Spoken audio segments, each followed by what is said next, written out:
ότι η παρέλαση εργολάβων στα γραφεία τους και μέσα στις υπηρεσίες απαγορεύεται. Κανείς εργολάβος δεν θα μπαίνει στα γραφεία που είναι η υπηρεσία και κάνουν τη δουλειά τους και εκεί με τα γραφεία του είναι τότε. Θα κάνουν τις διαδικασίες που είναι μοναδικές και με το τρόπο που πρέπει να γίνουν. Τελεία και παύλα.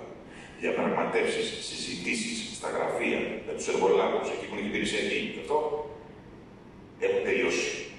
Οι εργολάβοι θα είναι και οι προμηθευτές της επιχείρησης τους, να φροντίζουν να κάνουν τις δουλειές τους όπως πρέπει να τις κάνουν, γιατί δεν πρέπει να παραλάβουμε έργο το οποίο δεν έχει γίνει με τον τρόπο που έπρεπε να γίνει. Αυτό μας πονά, αυτό μας καίει. Θέλουμε κάθε σύμβαση που θα έχουμε από την αρχή μέχρι το τέλος να υλοποιείται, να παραδίδεται η υπηρεσιακή, να την παραλαμβάνουν χωρίς άγχος, χωρίς πίεση, χωρίς υποχρέωση. Αυτό είναι το κοινό καθεστώς, το έχουμε αντιληφθεί όλη η αγορά εκεί έξω, το γνωρίζει πλέον, ότι οι πόρτες για συζητήσεις είναι κλειστές και γι' αυτό κατευθύνεται σε άλλη πλευρά. Μήπως με αυτόν τον τρόπο κερδίσουν κάποια εύνοια.